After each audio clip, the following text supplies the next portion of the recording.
Depois, produz um fruto pacífico de justiça, os exercitados por ele. Paulo, Hebreus, capítulo 12, versículo 11. A terra sobe a pressão do arado, rasga-se e dilacera, no entanto, a breve tempo, de suas leiras edificadas, brotam flores e frutos deliciosos. A árvore, em regime de poda, perde vastas reservas de seiva, desnutrindo-se e afiando-se. Todavia, em semanas rápidas, cobre-se de nova rubidez, habilitando-se a beleza e a fartura. A água humilde abandona o aconchego da fonte, sofre os impositivos do movimento, alcança o grande rio e, depois, partilha a grandeza do mar. Qual ocorre na esfera simples da natureza, acontece no reino complexo da alma. A corrigenda é sempre rude, desagradável, amargurosa, mas, naqueles que lhe aceitam a luz, resultam sempre em frutos abençoados de experiência, conhecimento, compreensão e justiça. A terra, a árvore e a água suportam-na sob constrangimento, mas o homem, campeão da inteligência no planeta, é livre para recebê-la e ambientá-la no próprio coração. O problema da felicidade pessoal, por isso mesmo, nunca será resolvido pela fuga ao processo reparador. Exterioriza-se a correção celeste em todos os ângulos da terra. Raros, contudo, lhe aceitam a bênção, porque semelhante dádiva, na maior parte das vezes, não chega envolvida em arminho, e quando levada aos lábios, não se assemelha o saboroso confeito. Surge revestida de acúleos ou misturada de fel, à guisa de remédio curativo e salutar. Não percas, portanto, a tua preciosa oportunidade de aperfeiçoamento. A dor é um obstáculo, o trabalho e a luta são recursos de sublimação que nos compete aproveitar. Assim seja.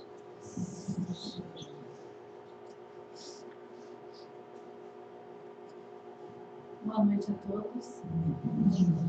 Sejam todos bem-vindos. Eu estou sentindo uma emoção muito grande, os trabalhadores da casa também, e acredito que cada um de vocês, ao entrar em nosso portão e ver o nosso centro tão lindo, tão bem arrumado, para melhor nós darmos o conforto a vocês e a cada um de nós. Agradecemos as doações que foram dadas a nós, agradecemos pelos livros que foram comprados para ajudarmos nessa obra tão humilde, mas que foi de tamanha imensa no amor e na maravilha que ficou para melhor recebê-los. Então, vamos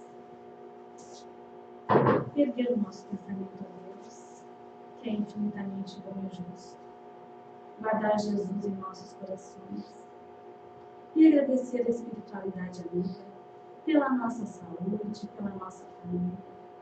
Que Jesus, em sua imensa generosidade, nos proteja sempre, nos dê luz, nos sempre direcione para o caminho do bem, para o caminho correto.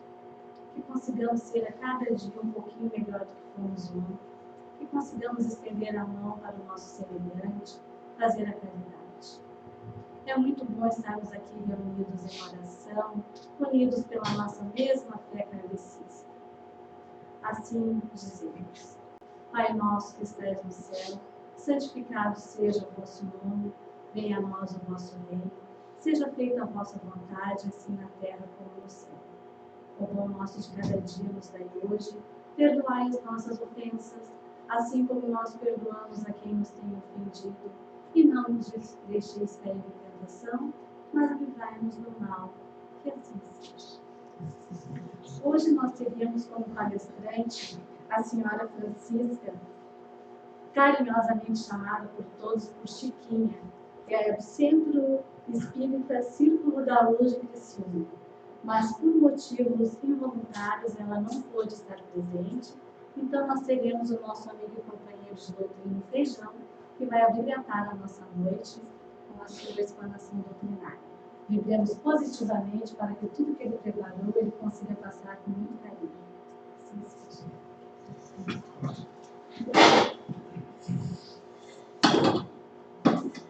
Boa noite a todos, que a paz nos envolva.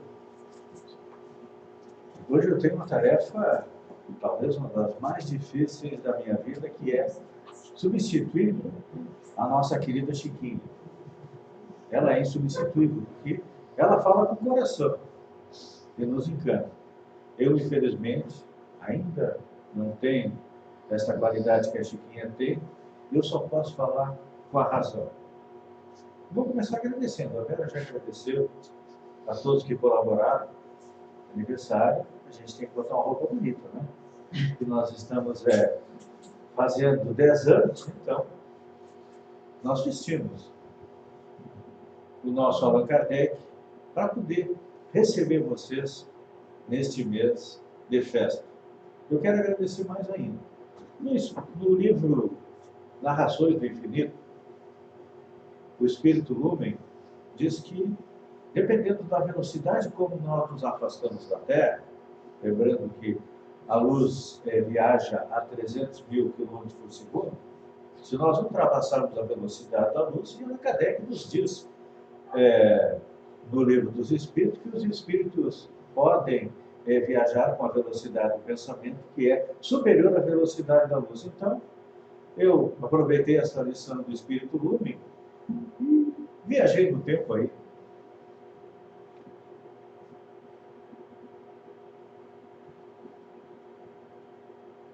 Dez anos atrás, lembrando do nosso início, e a espiritualidade, assim, Deus não joga, mas fiscaliza.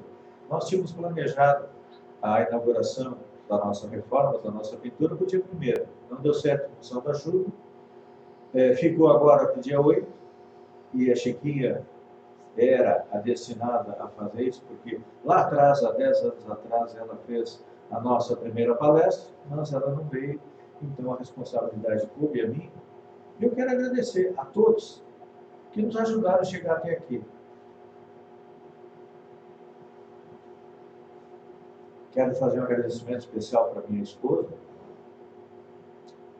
a Gladys, que algumas vezes ela estava atrás de mim me empurrando. Outras vezes ela estava na minha frente me puxando, outras vezes estava do meu lado, porque muitas vezes as pessoas dizem, o Centro do Feijão não, o Centro do Allan Kardec é de todo mundo, é de todos os trabalhadores. Mas nós iniciamos juntos.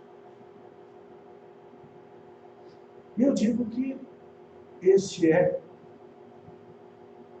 o nosso terceiro filho. Tem o Carlos, que é o mais velho, tem o neto. E o terceiro é este aqui. Está completando 10 anos. Espero que continue. Quando retornar para a parte espiritual, pretendo me candidatar a ser um trabalhador da parte pelo outro lado da vida. Mas, enquanto isso, nós estamos aqui. E quero agradecer também a todos aqueles que se somaram a nós para que hoje nós estivéssemos aqui. Se eu fosse falar nomes, com certeza eu ia esquecer alguém, porque tem muita gente que passou. Estou vendo a nossa amiga Ica, que é nós temos uma classe especial de trabalhadores, os trabalhadores que vêm do Rio Grande, a Ica, a Lúcia, o Robson, a sua esposa Aline, que no verão veio nos ajudar aqui. Então, no nome dela, eu quero agradecer a turma do Rio Grande que veio nos ajudar e vamos continuar em frente. Nós decidimos, neste ano, em consenso dos trabalhadores, falar sobre o Livro dos Espíritos, que neste ano completa 160 anos. E por que nós decidimos isso? Porque o Livro dos Espíritos é a base da nossa filosofia. Ou melhor, é a base da nossa doutrina. Por quê? Allan Kardec, definiu o Espiritismo como sendo a ciência que estuda a origem, a natureza e o destino dos espíritos, bem como as suas relações com o mundo corporal. Eu sempre digo que o Espiritismo é um grande guarda-chuva, que abrange todas as ciências. Se quiser saber respostas sobre matemática, geografia, filosofia, psicologia, todas elas estão dentro do guarda-chuva da doutrina espírita, porque nós somos o elemento inteligente do universo, nós somos o espírito e nós nos relacionamos com todo mundo. Então, o Espiritismo é a ciência que estuda, como eu já disse, a origem, o destino dos espíritos, bem como as suas relações no mundo corporal. E para a gente compreender um pouco mais sobre o Livro dos Espíritos, nós temos que conhecer quem o escreveu, quem o codificou. E quem codificou o Livro dos Espíritos é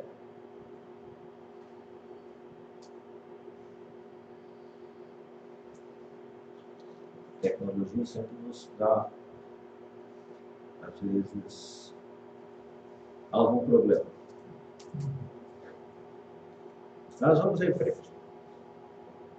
Foi Allan Kardec, que é o pseudônimo de um pedagogo francês, Hippolyte Léon Denis Aragon, e para a gente poder compreender a categoria, vamos dizer assim, o porte desse espírito, normalmente a gente tem de Allan Kardec, um cara sério, sisudo, que aparece em muitas obras da doutrina a foto dele. Mas ele é um espírito bastante antigo, talvez um dos mais antigos que tenha passado aqui no nosso planeta. E no livro Narrações do Infinito, Camille Flammarion, que foi um astrônomo francês, ele nos dá notícias que esse espírito que eu citei no início, o espírito Lumen, afirma que teria encontrado o espírito que estava encarnado na Terra como Allan Kardec, no mundo da constelação Theta Oriônica. Isso aí a alguns milhares de anos-luz de distância aqui do planeta. Depois, nós temos notícias no livro Jornada dos Anjos, pelo Espírito Lúcido, que por volta do ano de 3200 a.C., Allan Kardec teria encarnado no Egito como o faraó Amenhotep, e naquela encarnação ele já tentou fazer uma mudança, uma reforma religiosa no Egito Antigo, implantando a crença no Deus único, porque até então, naquela época, na história da humanidade, nós que estávamos encarnados lá, não é a nossa primeira encarnação nesse momento, também não é a última, e nós temos aí andado aí pelos 5 continentes durante esses milhares de anos. Nós éramos politeístas, acreditávamos que existiam vários deuses. Então, Allan Kardec, na figura do Amenhotep, já procurou mudar esta concepção religiosa, trazendo a ideia de um Deus único. A revolução dele não durou muito. Ele morreu e os egípcios voltaram a ser politeístas. É uma coisa interessante, que os egípcios, além de serem politeístas, os deuses, Horus, Ísis, tinham a metade de homem e a metade animal. Estava havendo uma mudança. Porque antes da humanidade ser politeísta, nós acreditávamos que víamos Deus em tudo. Tinha o Deus do fogo, o Deus do trovão, o Deus da água. Acreditávamos que os animais também eram deuses, e fomos mudando esta nossa concepção de Deus, até que Moisés, há cerca de 3.400, 3.500 anos atrás, nos trouxe a ideia do Deus único. Foi uma evolução extremamente grande na concepção de Deus, o que Moisés trouxe naquela época para o povo hebreu. E para que, vamos dizer assim, esta nova concepção de Deus se solidificasse entre os hebreus, foi necessário eles passarem 40 anos vagando naquele deserto pequenininho ali, que era o tamanho de Santa Catarina, se não for menor. Para quê? Para que uma geração morresse, desencarnasse. Naquela época, a estimativa de vida era em torno de 30, 40 anos, e uma nova geração nascesse para receber, continuar aceitando a ideia de um Deus único. E aí depois de Moisés, há 2000 anos atrás, veio Jesus nos trazer mais uma mudança na concepção de Deus, que é um Deus Pai, que ama seus filhos, mas quando precisa tem que dar uma palmada nos seus filhos também para poder mantê-los aí na linha. E depois nós vamos ver que Allan Kardec também muda esta concepção de Deus. Mas, voltando para as encarnações de Allan Kardec, depois ele teve mais uma encarnação, próxima daquela época, ali há 3.200 anos atrás, que ele decreta como sacerdote. No livro Obras Póstumas, tem a informação que depois ele encarnou na mesma Gália, na França, que ele foi nascer depois, em 1804, como um sacerdote druida, e foi de lá que ele traz este nome, este pseudônimo Allan Kardec, que ele utiliza quando codifica a doutrina espírita. Por quê? Se nós analisarmos a vida de Allan Kardec, a primeira parte da sua vida, até os 50 anos, ele foi um pedagogo, professor, homem das letras da terra. Mas para mudar o que ele estava fazendo, ele tomou o nome novo, ou o pseudônimo de Allan Kardec. Depois, ele foi contemporâneo de Júlio César, na época em que ele foi Allan Kardec. Depois, nós temos informações desencontradas a respeito das suas encarnações no tempo de Jesus.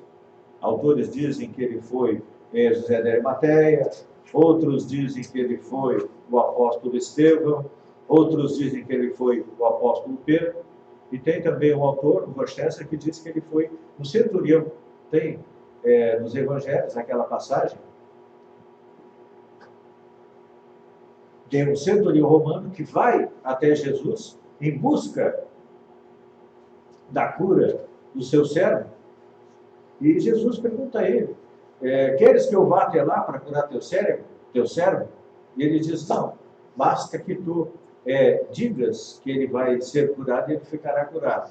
E Jesus disse que em lugar nenhum de Israel viu tamanha fé como a do centurião romano. Seguindo em frente, depois nós temos uma outra encarnação próxima de nós, em 1400, por aí. Ele foi Jean Hus, tentou também reformar a Igreja Católica, porque naquela época a Igreja Católica simplesmente pedia indulgência, não se preocupava com o povo, então ele tentou reformar a Igreja Católica, não conseguiu, acabou morrendo na cruz, e aí depois nós vemos a última encarnação que ele teve como Hipólito Leão de Elizardo, onde ele nos traz o quê? Nos traz a doutrina espírita. A respeito do espírito, Allan Kardec tem uma posição interessante do Hermínio de Miranda, que é um escritor espírita, e no livro Fronteiras do Além, diz ele que um amigo espiritual coloca que, de tempos em tempos, Jesus manda até o planeta aquilo que ele chama de espíritos ordenadores, ou seja, alguém que pega todo o conhecimento que está disperso, une ele e coloca esse conhecimento de uma maneira que as pessoas normais consigam entendê-lo. E foi o que Kardec fez, porque se nós formos analisarmos os princípios fundamentais da doutrina espírita, eles não são propriedades do espiritismo. A existência de Deus, o conhecimento de Deus, vem acompanhando a humanidade desde o início. A sobrevivência do espírito, desde a antiguidade, os mortos eram enterrados com seus pertences, porque as pessoas acreditavam que eles iriam voltar à vida e precisariam deles. No próprio Egito, que nós já falamos atrás, muitas vezes o faraó ele era enterrado com a sua esposa, com seus escravos, para quê? Para que eles o servissem na próxima vida. A pluralidade dos mundos habitados também não é novidade. Antes da doutrina espírita, muitas doutrinas já aceitavam também a pluralidade dos mundos habitados. Então, o que Kardec fez?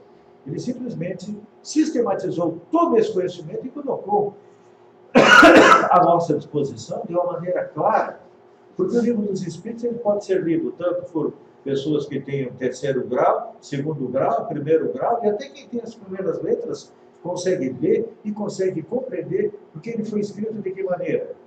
De uma maneira simples e progressiva, para que a humanidade pudesse compreender de onde veio, para onde vai, por que sofre. E, só para a gente ter uma ideia de quem foram esses espíritos, ou outros espíritos ordenadores que vieram ao planeta, nós temos Krishna na Índia, Lao Tse, Confúcio na China, Hermes. Então, Sócrates, Platão, também Aristóteles são um exemplo desses espíritos que vieram colocar o conhecimento de uma forma mais simples para que nós pudéssemos compreendê-lo e isso não se perdesse.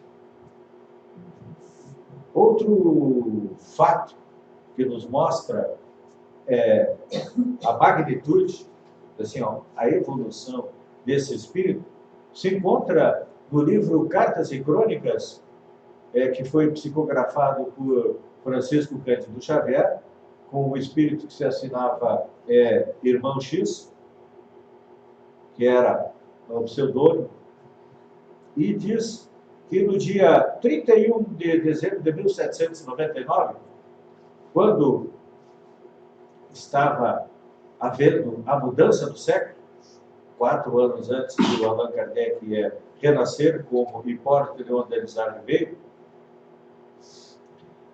aconteceu uma reunião, talvez uma das mais importantes, além daquelas que nós tivemos na história do nosso planeta, porque o Espírito Emmanuel, no livro A Caminho da Luz, nos diz que os espíritos que coordenam a evolução do nosso planeta estiveram 2 vezes reunidos na proximidade do nosso planeta. Primeiro, quando foi retirado do Sol uma massa incandescente que começou a girar, se solidificar, até se transformar no planeta Terra.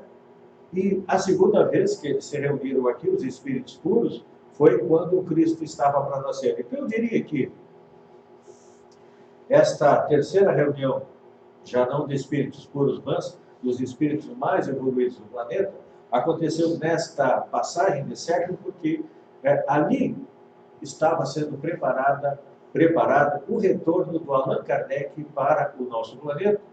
E aqueles que forem ler lá vão ver que participou desta reunião o espírito Napoleão Bonaparte, que tinha uma função extremamente importante na França, que era manter um clima de paz, um clima de tranquilidade, para que Allan Kardec pudesse renascer e codificar a nossa doutrina. Mas, infelizmente, Napoleão, em função das suas vidas passadas como conquistador, que ele havia sido também encarnado como Júlio César, como Alexandre e como um outro faraó do Egito, sempre conquistando, em vez de cumprir a função que ele fora determinada, ele vai mais uma vez à guerra de conquista, mas mesmo assim, ainda Allan Kardec nasce e cumpre a sua missão.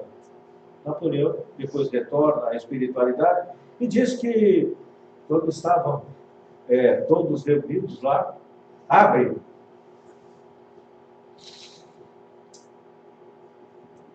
desce do céu uma estrada de luz, como se fosse uma ponte levadiça, e se materializam ali vários espíritos. E como diz o irmão X, um deles se sobressaía pela sua evolução, pela maneira como se comportava. E o próprio Cristo depois diz que eis aqui o apóstolo, um dos 12 apóstolos, que vai encarnar para trazer o Consolador prometido. Porque quando Jesus esteve no planeta, ele disse, há 2000 anos atrás, quando chegar a época apropriada, significa quando a humanidade estivesse pronta para receber todo este conhecimento a respeito da vida na espiritualidade, viria o Consolador prometido. Está lá em João, está lá no Evangelho. Vale lembrar, voltando a Moisés, ele nos trouxe a primeira revelação, Jesus nos trouxe a segunda, e a terceira, o Consolador prometido, não é Jesus queria voltar, não. é uma doutrina que, como eu disse, nos explica de onde viemos, para onde nós vamos e por que nós sofremos e nos esclarece aí sobre todas as dificuldades que nós temos no planeta, fazem parte do quê? Fazem parte do nosso processo de evolução, porque nós já fomos um planeta transitório. Quando a Terra foi formada, que não havia vida nela, mas havia espíritos no entorno dela. Depois, fomos promovidos a planeta primitivo. Nós passamos as nossas primeiras encarnações ali. Quando estava na hora de sermos promovidos de mundo primitivo para mundo de expiação e provas, veio o Cristo nos trazer seu Evangelho, nos trazer, como diz o Espírito Lázaro, a primeira palavra do alfabeto divino foi a palavra amor. E depois, coube a Allan Kardec nos trazer a segunda palavra, e nos dizer do Espírito Lázaro, ergue a lápide dos túmulos vazios e nos traz a palavra da reencarnação. Então, assim, a função da doutrina espírita do planeta é o quê? Rasgar o véu que separa vivos e mortos, encarnados e desencarnados, e nos mostrar como está no Evangelho segundo o Espiritismo, no capítulo 2, que Jesus veio nos falar sobre a vida futura. Só que, na época, nós não tínhamos ainda a condição de compreender esta vida futura, que ele mesmo disse, meu reino não é deste mundo. Significa o quê? Ele reina, ele comanda a partir de onde? A partir da parte espiritual. E é para lá que nós vamos. Então vem a doutrina espírita nos fazer o quê? Nos mostrar como é que nós temos que agir, como é que nós temos que nos comportar para chegar na parte espiritual. E nós vamos chegar. Mas dia menos dia, ninguém vai ficar para semente. Então, à medida que nós vamos compreendendo, não só a doutrina espírita, mas as leis que regem o universo, e os princípios fundamentais da nossa doutrina são a existência de Deus, a existência e a sobrevivência do Espírito, a evolução infinita, nós vamos chegar à condição de Espírito puro. Nós vamos que nem Jesus, que hoje tem o planeta sob sua responsabilidade, provavelmente daqui a 5, 10, 15 bilhões de anos, nós também vamos estar fazendo o que Jesus faz, porque o nosso universo está em expansão, os planetas vão se criando e precisa de gente para trabalhar, para coordenar esta evolução. Então, nós vamos chegar até lá. Além da pluralidade dos habitats, e a doutrina espírita vem nos mostrar o quê? A comunicação entre os dois planos. Então, é isso que nós temos que compreender quando nós lemos o Livro dos Espíritos, que está dividido por Kardec em 4 partes. O primeiro Livro dos Espíritos ele foi lançado em 18 de abril de 1857. A segunda, com 504 perguntas e respostas. Ele era tipo do Atlas. Tem na internet, quem quiser, a primeira edição em francês e a tradução em português para baixar, para fazer o download. Numa página tinha a pergunta e no outro lado tinham as respostas.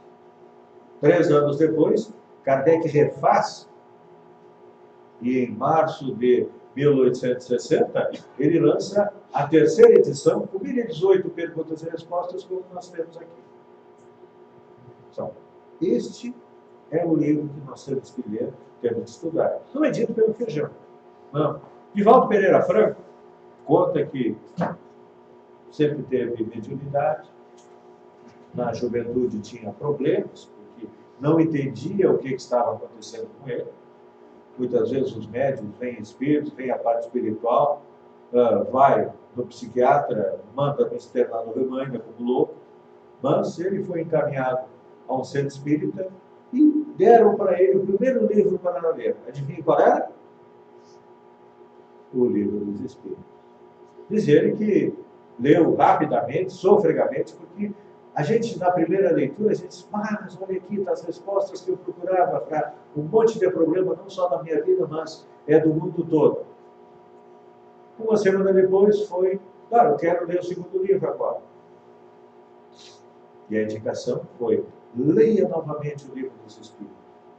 Se ele que leu mais devagar, compreendeu um pouco mais aquilo que estava ali dentro. Levou um mês. Terminado aquele um mês, ele volta e pergunta: qual é o terceiro livro que eu tenho que ler? E a resposta foi: leia novamente o livro dos Espíritos. Por quê?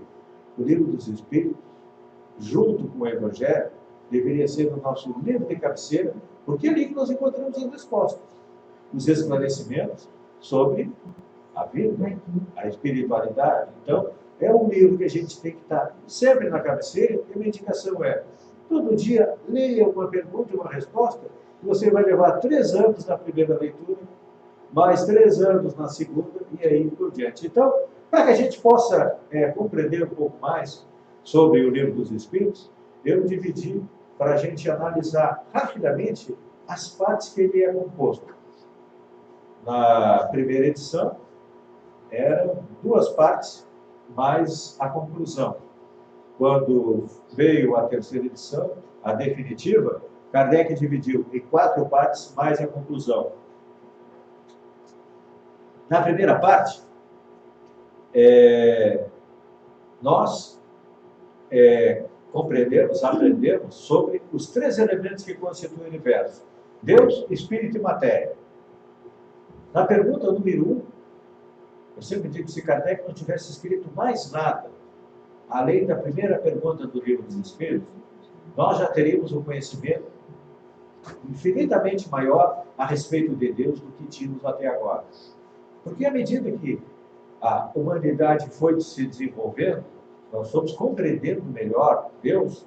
Deus dos judeus era um Deus vingativo e cruel, que mandava passar a fio da espada aqueles que não eram os hebreus. Depois, Jesus já muda esta concepção de Deus, dizendo que Deus é um pai.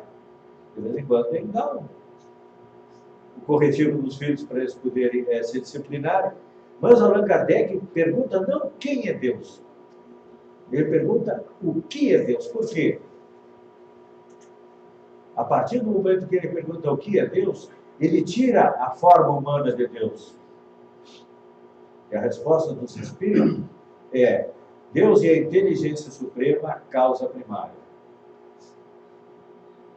Vou repetir. A resposta dos Espíritos é: Deus é a inteligência suprema, a causa primária. Então, só com essa resposta, nós já teríamos aí avançado 1000 anos, 2000 anos, sobre o conceito de Deus. Mas Kardec vai em frente. Nos fala do Espírito, que é o elemento inteligente do universo, e ele mesmo divide. Espírito, como a letra E minúscula, é o elemento inteligente que estagia no mineral, no vegetal, no animal, e depois chega no nominal. Quando ele fala em espírito, com a letra E maiúscula, ele está falando de uma inteligência que somos nós. Podemos estar encarnados ou desencarnados, mas todos nós que estamos aqui já fomos o espírito com a letra minúscula, e hoje nós somos o espírito com a letra maiúscula, porque nós somos uma inteligência, às vezes encarnada, outra vez desencarnada. E Kardec nos coloca que há a necessidade de união do elemento material, que é a matéria, com o elemento espiritual, para que o universo e nós possamos evoluir. Por isso que de tempos em tempos, cada um de nós aí toma um corpo e vem estagiar, vem aprender aqui no planeta. Então, isso é o que nós temos na primeira parte do Livro dos Espíritos.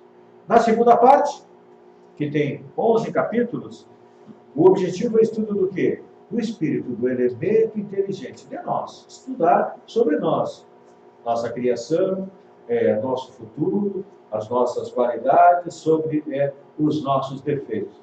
Voltando atrás, da primeira parte do Livro dos Espíritos, Kardec tira a Gênese, que seria um complemento, uma explicação. Se ele fosse escrever tudo junto, dava um livro mais ou menos dessa altura. Então, o que ele fez?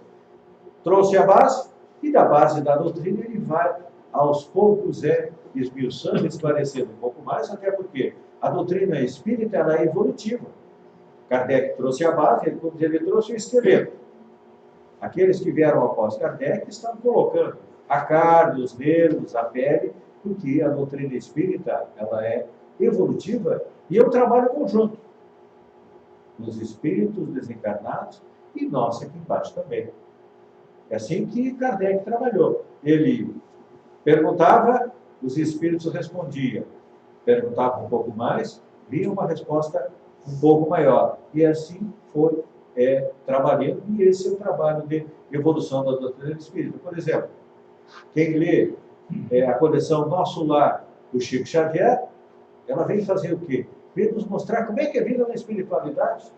Como é que são as cidades positivas, as cidades negativas, o que tem de alimentação, o que tem de visitação, como é que é a vida social dos espíritos. Então, tudo isso a gente aprende primeiro, estudando o livro dos espíritos, tendo a base filosófica e depois vindo a literatura complementar. As pessoas que chegam até a doutrina espírita, muitas vezes em busca de salvação, a gente diz, olha, a gente não salva ninguém, a gente não resolve o problema de ninguém. Nós vamos te dar mecanismos com que você possa se resolver e resolver os seus problemas. Por isso que poucas pessoas ficam na doutrina espírita, porque durante milhares de anos nós tínhamos alguém que nos puxava pela mão, dizia, faça isso, faça aquilo outro, e agora que nós já estamos mais evoluídos, está na hora de nós caminharmos sozinhos a partir deste conhecimento que a doutrina espírita nos dá. Então, na segunda parte do livro dos Espíritos, nós vamos conhecer o quê? Começar a conhecer o mundo espiritual, que depois vamos ter um pouco mais de explicação do Chico Xavier, em toda a sua literatura, e ainda não conhecemos todo o mundo espiritual. Tem muita coisa para a gente aprender. Só que a gente sabe que hoje nós estamos cercados dos espíritos à nossa volta.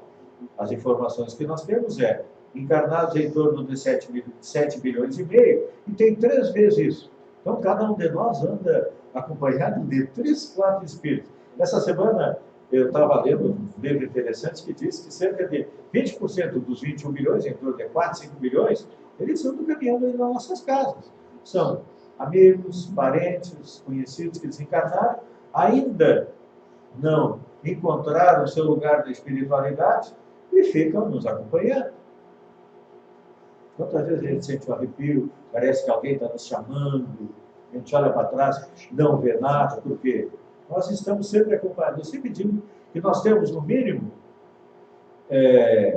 3 testemunhas dos nossos atos. Deus está em todos os lugares.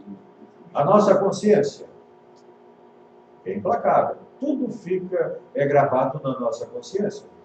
Nós, como espíritos, o nosso campo mental é como um grande gravador, uma grande... nem é gravadora, é uma gravadora de vídeo, e tudo fica gravado, tudo que nós fizemos. E temos também a espiritualidade à nossa volta. Ninguém nunca está sozinho. No mínimo, nós temos o nosso espírito protetor, que, aliás, não é nosso empregado. A gente sempre pensa que o nosso espírito protetor é o nosso empregado que tem que estar à nossa disposição. Não. Ele vem, dá uma dica e vai embora. A gente aceita se quer. Não aceita? Nós temos o livre-arbítrio, que é a capacidade de decidir, que é o que nos diferencia dos animais.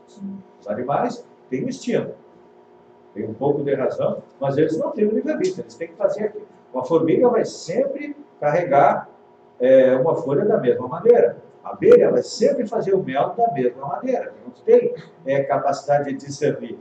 Nós temos. Vocês têm a capacidade de decidir, olha, eu vou lá no centro espírita, não vou. Posso ficar em casa vendo novela, vendo televisão, não tem problema. Claro que todos os nossos atos, eu digo, refletem pela eternidade. Cada vez que a gente age de uma maneira correta, vai ter uma consequência positiva. Quando a gente age de maneira não correta, vai ter também suas consequências. Então, tudo isso nós aprendemos na segunda e também na terceira parte do Livro dos Espíritos. Eu digo que a terceira parte é a parte mais difícil do Livro dos Espíritos, porque nós já tomamos contato com ela, com os 10 mandamentos de Moisés, já tomamos contato com ela com os 2 mandamentos do Cristo, amar a Deus e amar ao próximo, e chega Allan Kardec nos trazendo 10 leis morais. E nós temos que colocar em prática, porque é o que rege o nosso destino. Regeu até agora, hoje, o que nós estamos colhendo nesta encarnação é consequência das ações que nós tomamos no passado, das decisões que nós tomamos, e o futuro também vai ser consequência de nós colocarmos em prática estas 10 leis morais, porque lá atrás, Jesus nos disse: a quem muito é dado, muito será cobrado. Quem não tem conhecimento, como nós temos aqui, tem menos responsabilidade. Apesar de que estas leis morais estão escritas na nossa consciência, estão gravadas lá. Quando a gente for retornar à pátria espiritual, na hora da morte, passa aquele filmezinho e diz: errei nesta, aí o que eu faço? Eu quero mais uma chance. Fiquei da fila. Tem 21 milhões lá na tua frente para encarnar. Então, ou a gente aproveita esta hoje, ou vai ter que entrar no final da fila. E essa, não é só eu que digo, muitos espíritas dizem porque é a nossa encarnação mais importante. Quando Jesus veio ao planeta, nós não tínhamos a consciência para estar junto dele, ouvindo as suas palavras. Agora, nós estamos tendo contato com todo este conhecimento. O que a gente vai fazer com ele? Vai guardar no bolso? É hora de botar em prática. Então, quando nós falamos das leis morais, elas são separadas em 3 grupos de capítulos. Primeiro, no primeiro grupo, o que é a lei natural? O que é a lei? Então, Kardec nos explica. Segundo grupo, fala das 10 leis morais, e finalmente, no terceiro grupo, como praticar as 10 leis morais. Nós vamos chegar lá no finalzinho, na 11ª lei moral, que é a perfeição, e lá Kardec sintetiza a doutrina espírita, que é assim, eu não tenho tempo eu não quero ler o livro dos Espíritos, eu não quero ler o livro dos Médiuns, eu não quero ler o Evangelho, eu não quero ler a Gênese, eu não quero ler o Céu e o Inferno, eu não quero ler nada, eu quero prática. Kardec sintetiza. Fora da caridade não há salvação. Mas eu faço a caridade. Passa um bêbado, eu dou 12 reais para tomar cachaça. Passa um cara com fome, eu dou dinheiro. Eu não quero nem saber se ele vai pegar o dinheiro e vai comprar crack, isso, aquilo, outro. Eu estou fazendo a caridade. Não. Isso é a primeira forma da caridade, que eu digo que é a maneira como nós aplacamos a nossa consciência quando vemos alguém com dificuldade. É mais fácil tu tirar dinheiro do bolso e dar do que tu ver o que aquela pessoa realmente precisa.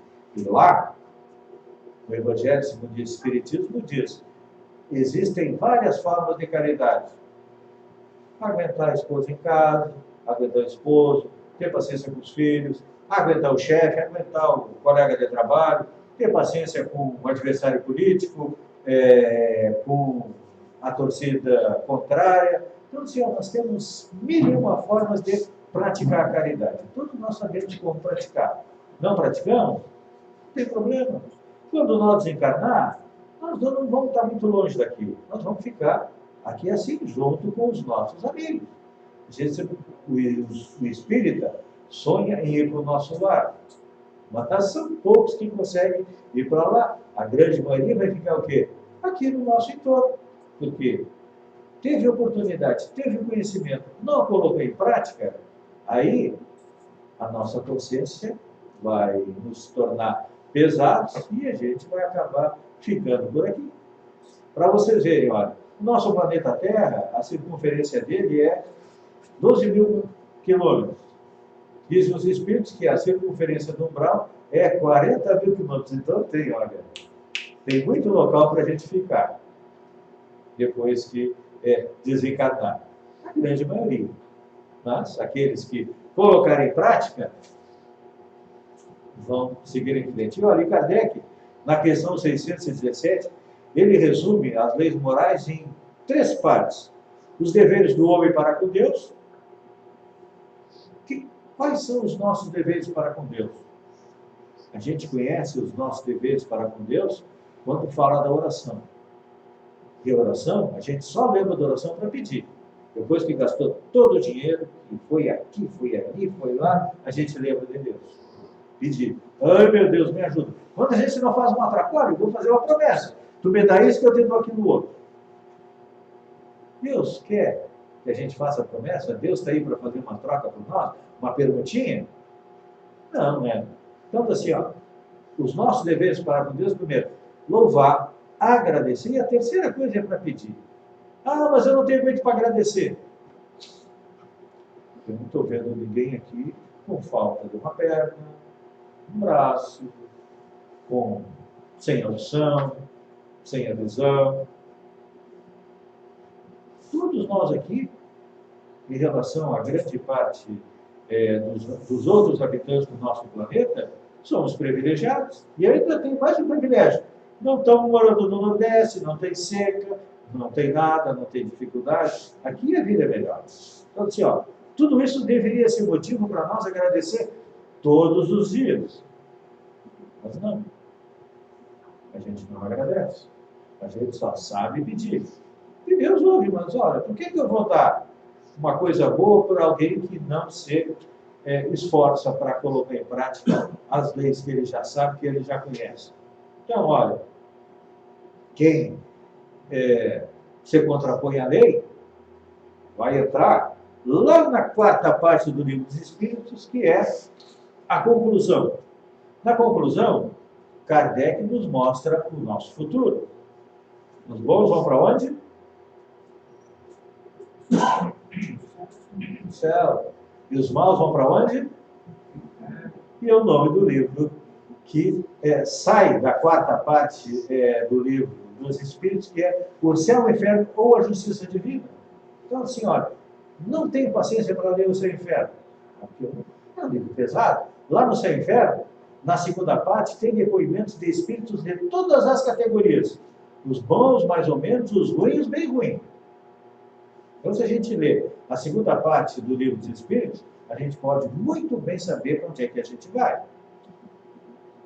Não escapa. Então, assim, olha, a partir do momento que a gente começa a compreender a doutrina espírita, mais a gente quer ler, que é para poder compreender melhor aquilo que são as leis que regem tanto o universo físico quanto o universo moral. E aí agora, eu só falei o que a gente pode fazer a partir do momento que a gente começa a ler o Livro dos Espíritos. Mas, como a quem muito é dado, muito será cobrado, quem não disse isso não fui eu, quem disse foi Jesus, o dever de todos os espíritas qual é?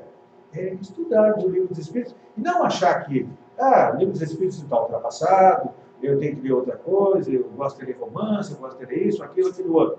A gente precisa compreender melhor o Livro dos Espíritos, porque ali tem o roteiro da nossa vida.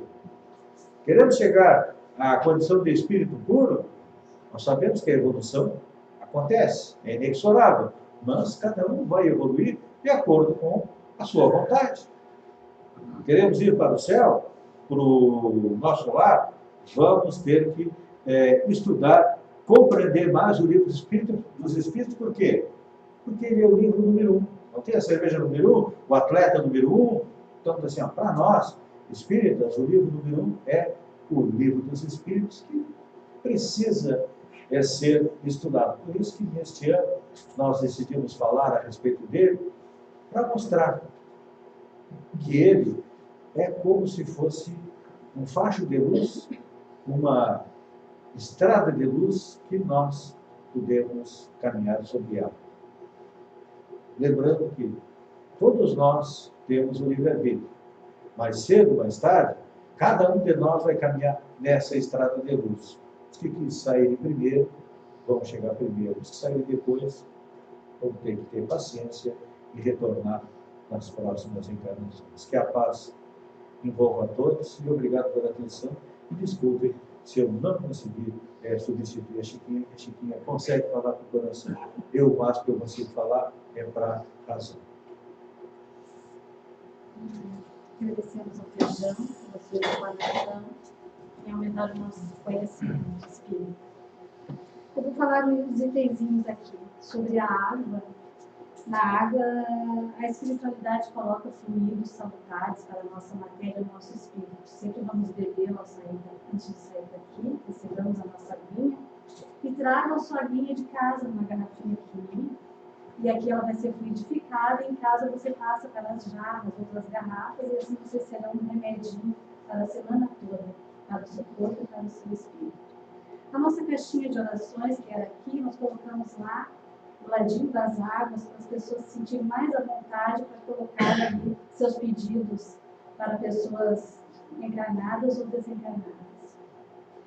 E durante o mês de aniversário, nós estamos fazendo o nosso passe coletivo, porque os explanadores estão vindo de fora, os palestrantes, então eles passam um pouquinho do horário. Então, quando chegar no primeiro sábado de maio, nós voltaremos a fazer o passe na sala de passe de Cisne Sim. Mas o passe coletivo ele tem o mesmo valor, a mesma eficácia do passe ali na salinha, porque ele é feito pela espiritualidade, já é tudo programado no plano espiritual. Cada um recebe o seu passe através do seu espírito protetor, a espiritualidade desencarnada está entre nós, então ele tem a mesma eficácia. E nós temos o nosso atendimento fraterno, não sei se todos sabem, temos trabalhos aqui da casa, e é receitado conforme a necessidade da pessoa, um tratamento por passes. Então, depois, vai ficar aqui somente aquelas pessoas que já passaram pelo atendimento fraterno e vão ficar para o seu passe de tratamento. E quem não sabe ainda algum esclarecimento a respeito do atendimento fraterno, fale com um de nós depois de terminar aqui o atendimento, está bem? Então, vamos elevar o nosso pensamento a Deus. No começo, agradecidos que somos, pedimos por nós. Nesse momento, nós vamos pedir muita saúde, muita paz, muita proteção para os nossos familiares que ficaram em casa. Vamos pedir muita proteção, muita saúde também para os moradores da nossa rua, nossa cidade, nosso país. Vamos pedir a Deus, na sua infinita justiça, muita misericórdia para aqueles povos que estão em guerra. Que até os presídios vá essa luz salutar, emanada das nossas orações, levando perdão para cada um deles que está lá. Agora vamos ficar o mais confortável possível nas nossas cadeiras e vamos receber o nosso passe coletivo. Que Deus, em sua infinita misericórdia, Jesus com sua generosidade, espiritualidade amiga, derrame sobre nós bênçãos de muita paz, de amor, de serenidade. Que nós consigamos sair daqui mais leves do que aqui chegamos. Que nós tenhamos recebido aqui o conforto que aqui viemos buscar. Tenhamos fé em Deus, fé em Jesus, fé na nossa doutrina kardecista. Façamos nossas orações. Vamos fazer a nossa caridade, estendendo a mão ao nosso semelhante, dando bom dia, respeitando as pessoas, sendo solidários, conseguindo perdoar, que é o mais difícil, e amar. Amar a cada um, amar aqueles que também não é muito da nossa simpatia. E assim, pedimos a Deus que nos coloque sempre no caminho do bem. Que tenhamos uma ótima semana e que Jesus nos acompanhe sempre. Pai nosso que estás no céu, santificado seja o vosso nome, venha a nós o vosso reino. Seja feita a vossa vontade, assim na terra como no céu. O pão nosso de cada dia nos dai hoje. Perdoai as nossas ofensas, assim como nós perdoamos a quem nos tem ofendido. E não os deixeis cair em tentação, mas livrai-nos do mal. Que assim seja.